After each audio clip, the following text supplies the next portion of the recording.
et bienvenue à une belle journée ensoleillée. Nous sommes lundi, le 25 juin.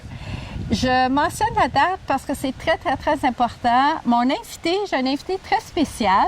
Donc, nous allons jaser avec le Père Fortunatus. Mais vous allez visionner notre entrevue seulement en septembre. Donc, quand vous allez nous entendre parler, il y a peut-être certaines activités de levée de fonds qui vont déjà avoir eu lieu en juillet et août, mais ce n'est pas grave. Je pense que c'est vraiment important de savoir pourquoi il y a eu ces deux activités de levée de fonds. Donc, nous allons jaser un peu avec le Père Fortunatus, qui est le curé de la paroisse Sainte-Thérèse à Témiscamingue. Donc, je répète, nous sommes lundi le 25 juin et passons à notre entrevue avec le Père Fortunatus.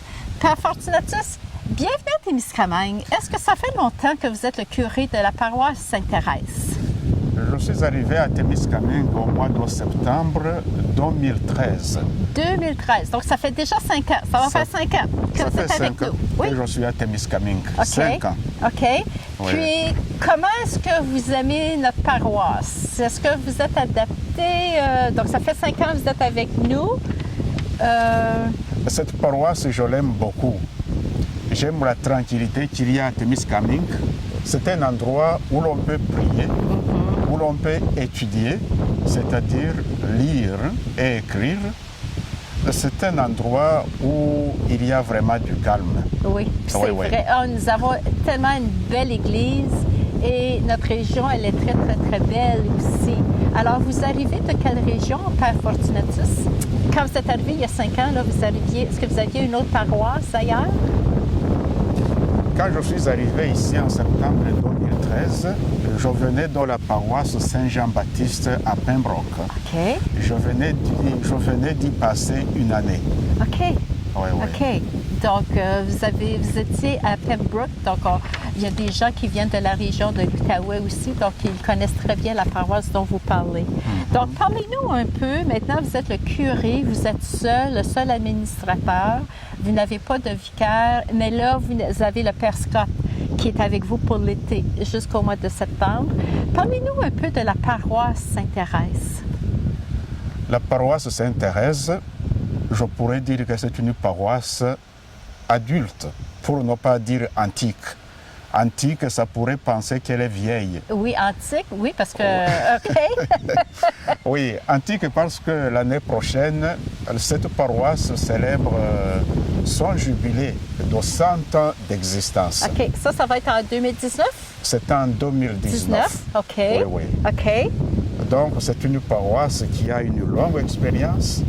C'est une paroisse qui... Mais c'est intéressant parce que on pourrait faire juste une autre entrevue. Sûrement, vous avez un comité organisateur pour préparer le jubilé. Qu'est-ce qu'on pourrait faire plus tard à l'automne? On pourrait vous réinviter. On pourrait avoir une autre entrevue avec vous, Père Fortunatus, avec peut-être un membre du comité organisateur. Puis là, on pourrait juste parler du fameux jubilé que nous allons fêter en 2019. Savez-vous que la ville de Témiscamingue va fêter son centenaire en 2021? Oui, je le sais. Donc, vous voyez, pour qu'une ville existe, ça veut dire que on commence avec l'Église, on commence avec la paroisse. Donc, c'est comme ça que la ville a commencé avec la paroisse Sainte-Thérèse. Ah, donc on va en parler pendant l'automne. On va en parler, oui. OK, donc la paroisse, donc vous dites, oui, elle va fêter son jubilé, mais aujourd'hui, le but de notre entrevue, parce que je vous le répète, puis je le répète à les gens qui nous écoutent, nous allons faire une autre entrevue où nous allons parler du jubilé. Mais aujourd'hui, on aimerait parler de la situation financière de la paroisse Sainte-Thérèse. Pouvez-vous nous en parler un peu, Père Fortunatus? Oui, la situation financière dans la paroisse n'est pas très bonne. Elle a vraiment des difficultés, mais nous ne nous décourageons pas. Ces difficultés ne nous empêcheront pas d'arriver au jubilé et même de continuer après le jubilé. Mais il faut que nous parlions aux paroissiennes, aux paroissiens, à tous les habitants de Témiscamingue de toutes ces difficultés que leur paroisse a, parce que c'est leur paroisse. Oui.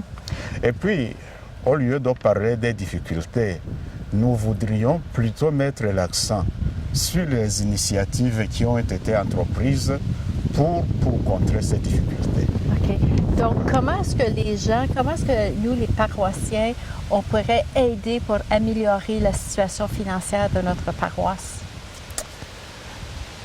Est-ce que c'est une question qui est peut-être complexe, mais avec l'aide de Father Scott, parce qu'on a fait une entrevue en anglais, donc il y a quand même des levées de fonds. Vous avez un conseil paroissial, vous avez des bénévoles qui travaillent avec vous, qui essaient, qui font des efforts, mais il reste quand même, il faut que les gens se présentent, parce que les finances de la paroisse viennent des paroissiens, pas vrai? C'est vrai. Donc, il y a des levées de fonds, il y a des déjeuners, etc., mais ce n'est pas assez. Donc, parlez-nous des 2 levées de fonds que le Père Scott va organiser pour l'été. Non, je voudrais commencer par la base. Oui, OK, allez-y. La principale source d'entrée pour la paroisse, ce sont les quêtes qui se font à la messe de chaque samedi et de chaque dimanche. Donc, s'il y avait plus de participants à ces messes, automatiquement, il y aurait plus d'entrées. Mais pour faciliter la chose, à ceux qui vont à la messe, à ceux qui ne vont pas, nous avons renouvelé notre site internet de la paroisse. Et sur ce site, nous avons inséré un lien par lequel toute personne, même qui ne vient pas à la messe, peut faire une offerte à la paroisse. Ça, c'est une excellente idée parce qu'aujourd'hui, on dirait, se fait à l'ordinateur. Donc, les gens vont magasiner à l'ordinateur, mais maintenant, ils vont être capables de faire un don à la paroisse via votre site, votre page d'Internet. Est-ce que la paroisse a une page Facebook aussi, Père Fortunatus? La paroisse a une page Facebook aussi. Oui, OK. Et en visitant la page Internet et la page Facebook de la paroisse, on peut verser son don à la paroisse. Excellent. Nous l'avons fait parce que pendant l'été, beaucoup vont en vacances, beaucoup vont au chalet, beaucoup voyagent et les entrées diminuent. Mais cette fois-ci, que ce soit ceux et celles qui pratiquent ou celles qui ne pratiquent pas, ils peuvent faire cette offerte à la paroisse online. OK. Excellent. Très bonne idée que vous avez eue. Puis ça, c'est avec l'aide de le Father Scott aussi, avec qui on a jasé tantôt. Oui, donc, oui. Suite à tout ça, est-ce que l'Église a encore sa place? Parce que oui, il y a moins de gens. J'aimerais retourner un peu en arrière, quelque chose qui s'est passé au Québec, pas tout simplement ici à Témiscamingue, il y a peut-être 20 ans. L'école appartenait comme ça. Notre école, c'est une école catholique, francophone, une école catholique anglophone. Maintenant, le gouvernement a décidé, il y a 20 ans, nos commissions scolaires deviennent des commissions scolaires linguistiques.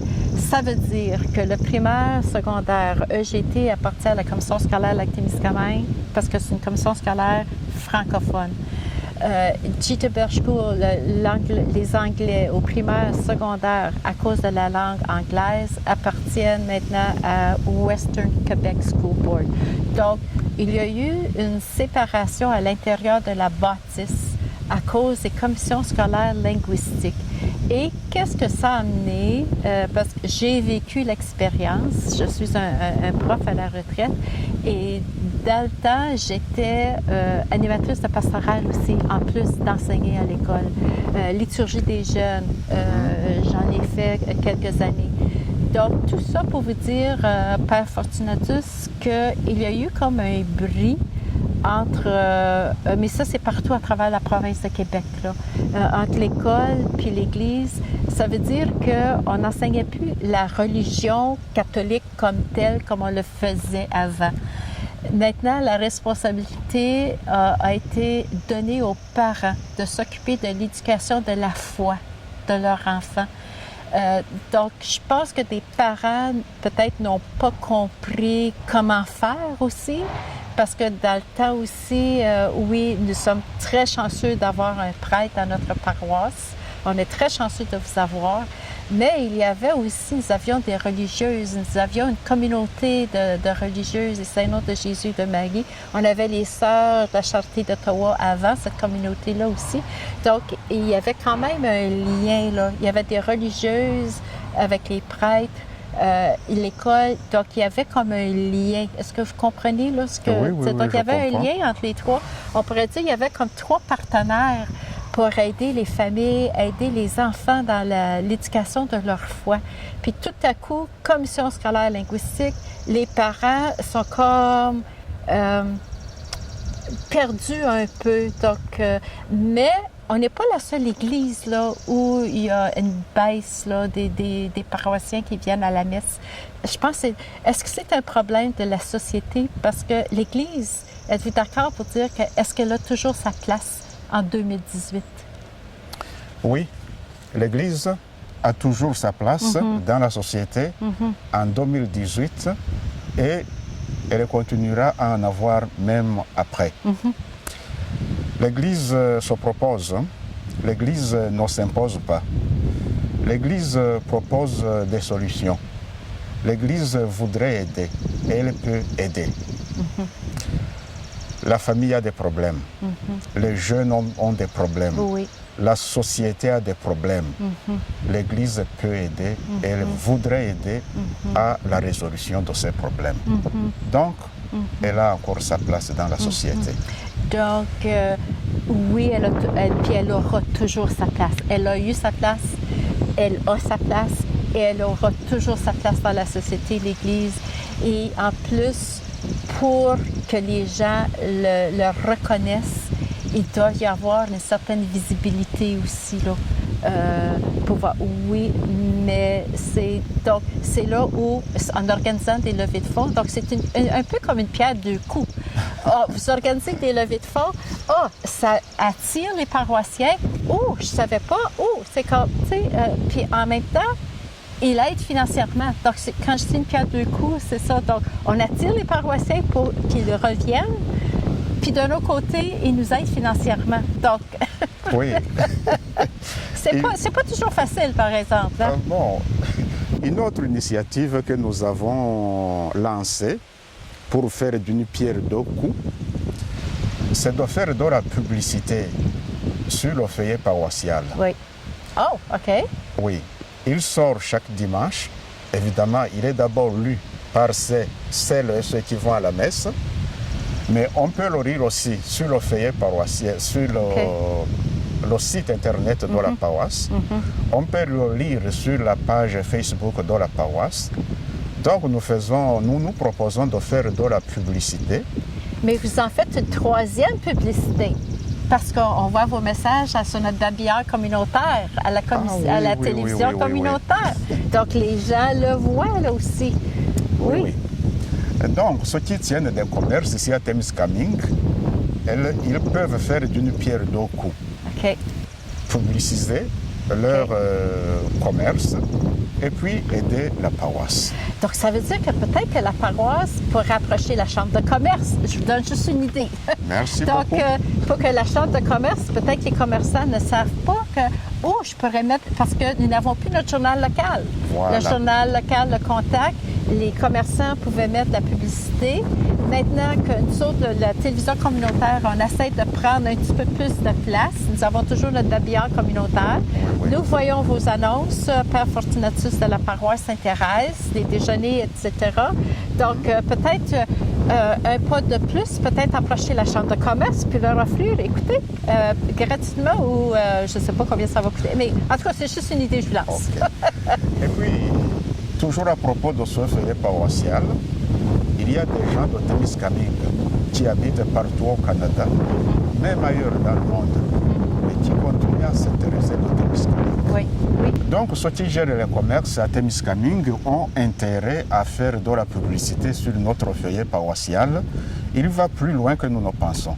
Il est plus lu que nous ne pensons.